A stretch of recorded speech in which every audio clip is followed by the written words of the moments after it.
Dan akhirnya teman-teman saya sampai pada sebuah kesimpulan bahwasanya jangan-jangan yang menganggap anak-anak ini berhenti sekolah adalah sebuah masalah hanya saya gitu kan. Hanya saya yang membesar-besarkan masalah ini, hanya saya yang menyatakan ini sebuah persoalan yang harus diselesaikan. Ini butuh perenungan yang lama juga kawan-kawan untuk menyadari itu gitu.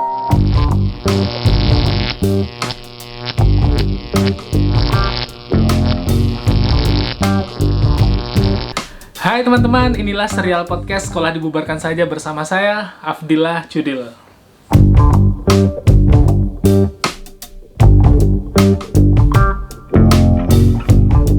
Teman-teman, dalam podcast kedua serial buku Sekolah Dibubarkan Saja ini saya akan membahas tentang bab pertama dari buku Sekolah Dibubarkan Saja yang judulnya adalah Anak yang Beruntung. Dan buat teman-teman yang penasaran overview keseluruhan dari buku Sekolah Dibubarkan Saja, silakan teman-teman saksikan atau dengarkan podcast dari seri pertama yang sudah saya publish minggu lalu. Dan kali ini saya akan membahas bab pertama tentang seorang anak yang beruntung. Kenapa beruntung? Karena dia berhenti sekolah. Berhenti sekolah beruntung ya. Begitu sudah.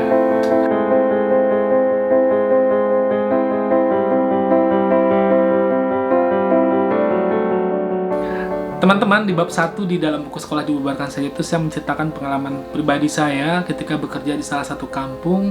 Waktu itu kita terjadi gempa bumi di tahun 2007 yang sangat dahsyat di Sumatera Barat.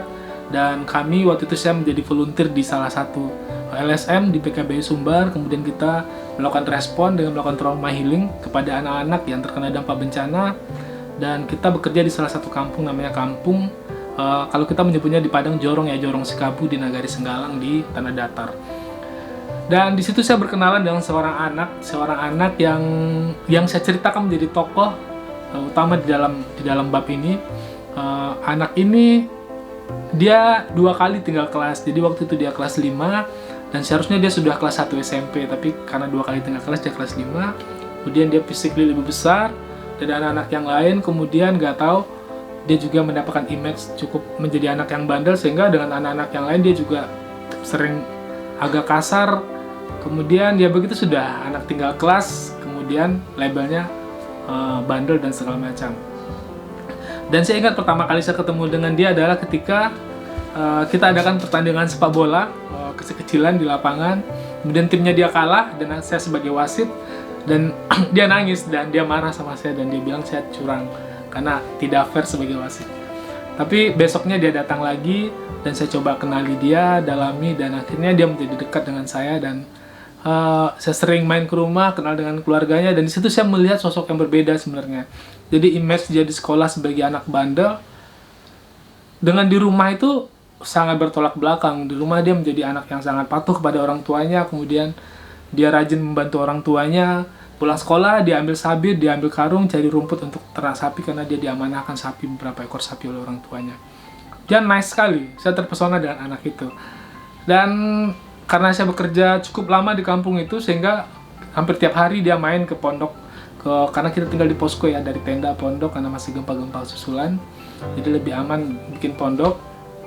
Dan seterusnya, sampai akhirnya pada suatu hari, saya dalam perjalanan dari posko ke puskesmas. Karena kita bekerja dengan puskesmas, kita adakan program peningkatan gizi anak-anak di daerah bencana waktu itu.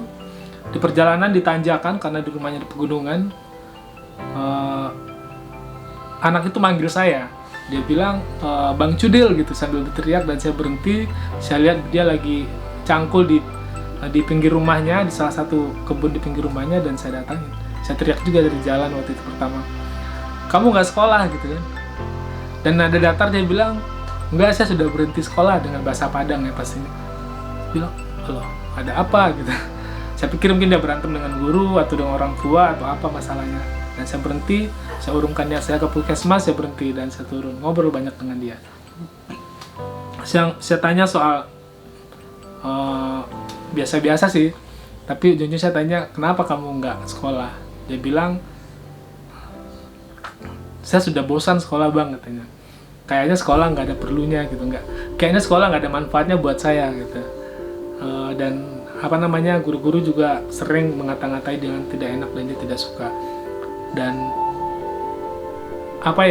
waktu itu saya mencoba untuk meyakinkan dia, ngobrol banyak soal tentang kenapa kamu nggak sekolah, kamu harus belajar, harus pintar, kamu harus bekerja baik, normatif sekali saya sampaikan, supaya ya saya pikir saya bisa memotivasi dia untuk bisa sekolah lagi.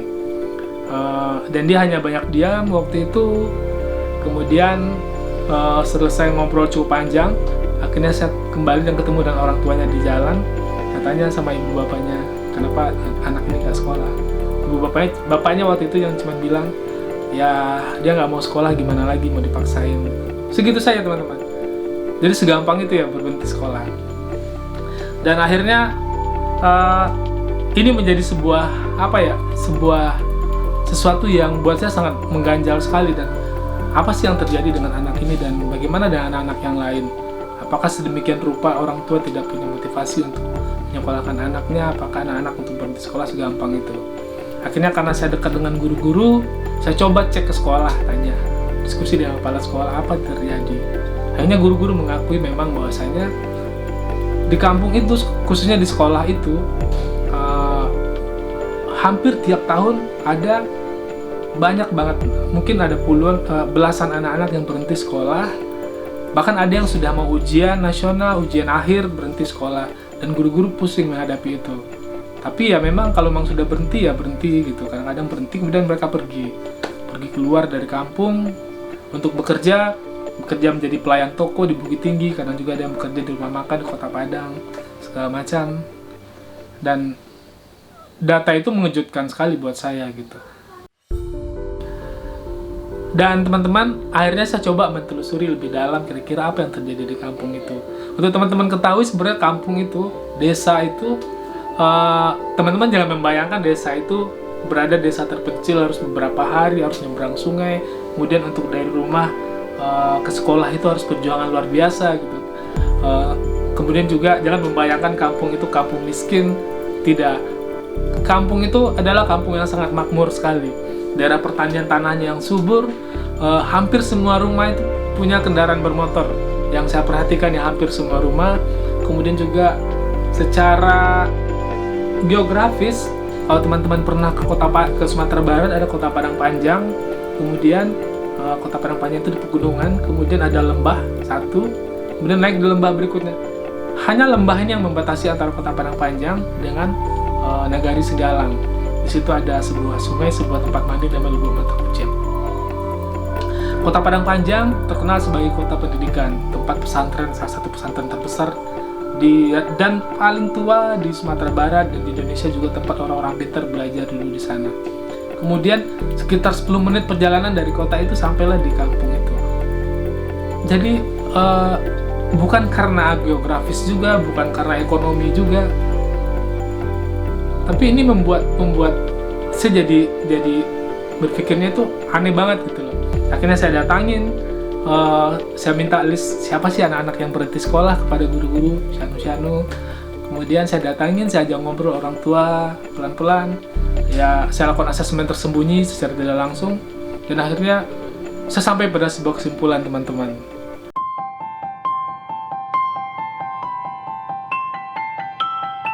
Teman-teman, dari hasil penelusuran yang saya lakukan, baik itu dengan orang tua, dengan siswa, saya menemukan beberapa catatan. Yang pertama adalah, ini yang paling membuat saya agak marah ya, adalah ternyata siswa, anak-anak di kampung itu, berani speak up, berani mengambil keputusan ketika dia berpikir bahwasanya sekolah itu tidak ada bermanfaat. Jadi mereka berpikir, apa yang dipelajari di sekolah itu tidak relevan dengan apa yang mereka butuhkan dalam hidup. Dari obrolan saya dengan Rio, dia dengan gampang mengatakan kayaknya dia ngerasa sekolah itu nggak perlu buat dia. Dia sehari-harinya ke sawah, ke ladang, beternak. Harusnya yang dia inginkan belajar di sekolah itu adalah belajar seputar bagaimana kehidupan yang dekat dengan dia, sesuatu yang sangat dekat yang akan berdampak baik kepada kehidupan dia yang akan datang. Kalau toh nanti akan menjadi petani juga, ngapain harus belajar tentang hal yang kadang mereka hanya bisa bayangkan saja, belajar tentang contoh yang paling gampang, belajar tentang ilmu pengetahuan alam. Mereka harus disuruh membayangkan tentang ini kupu-kupu, ini ular dan segala macam. Kenapa nggak dibawa aja mereka ke ladang? Wah ini contohnya. Kadang itu pun mereka sudah tahu gitu, atau belajar matematika yang rumit dan itu nggak perlu buat mereka menurut pemikiran masyarakat di situ. Dan kemudian orang tua juga tidak melihat sekolah sesuatu yang urgent, sesuatu yang penting, sehingga dukungan tidak terlalu besar, tidak ada desakan. Orang tua juga tidak bermimpi, yang saya lihat anaknya menjadi profesor, menjadi sarjana, yang paling tinggi menjadi PNS, tapi itu tidak menjadi mimpi semua orang juga di sana. Karena buat mereka yang saya lihat, ketika makan cukup, hidup cukup, bisa membeli tanahnya subur, banyak ternak, jadi desakan untuk menjadi lebih maju, untuk menjadi sesuatu yang wow, menurut kacamata kita ya, itu nggak juga ada gitu. Akhirnya ketika anak memutuskan meminta kepada orang tua, saya berhenti sekolah, dan alasannya make sense buat orang tua, ya why not? Akhirnya ya nggak ada paksaan dari orang tua, dan orang tua nothing tulus saja gitu.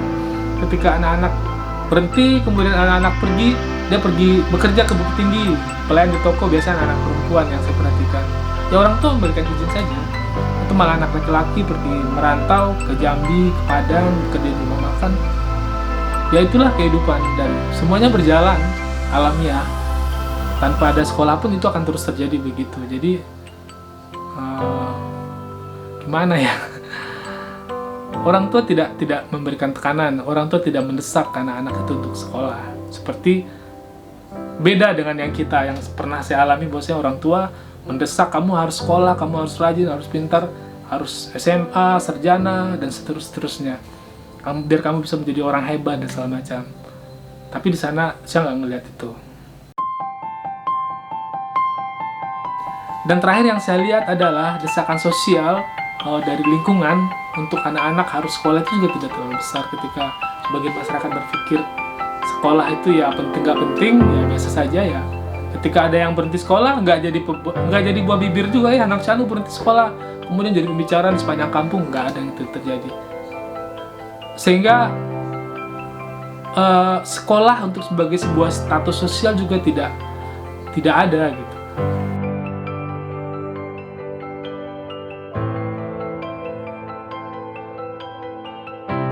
Dan akhirnya teman-teman, saya sampai pada sebuah kesimpulan bahwasanya jangan-jangan yang menganggap anak-anak ini berhenti sekolah adalah sebuah masalah hanya saya gitu kan.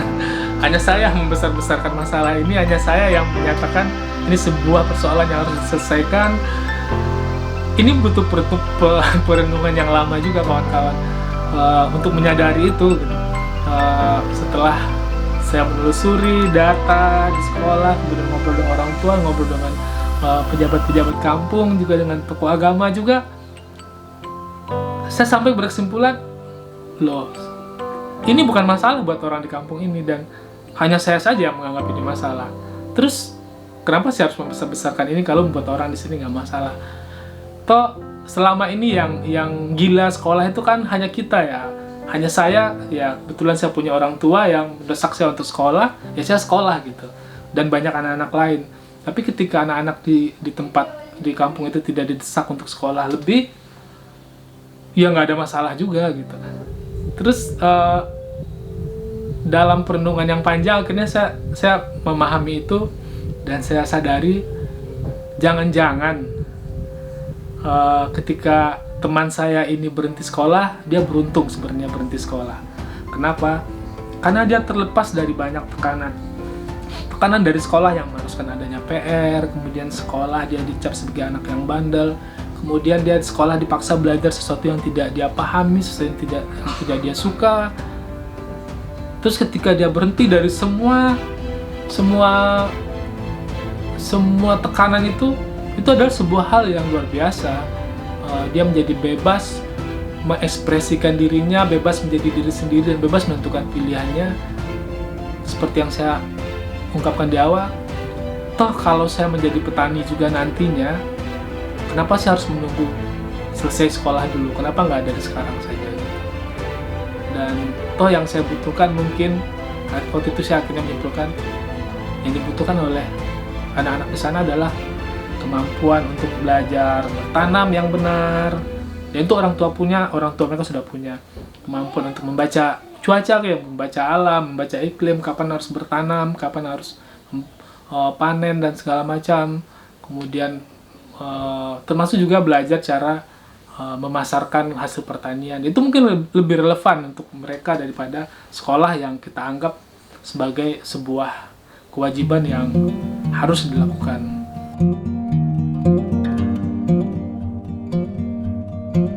Dan teman-teman, di akhir penulisan saya mengakui bahwasanya memang mungkin teman saya itu beruntung dia berhenti sekolah, dan itu menjadi sebuah alasan yang besar kenapa sekolah harus dibubarkan saja.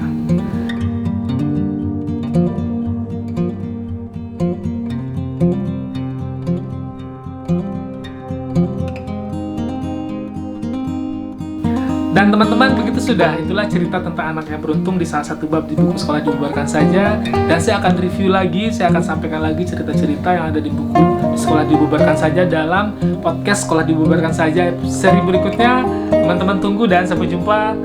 Thank you so much.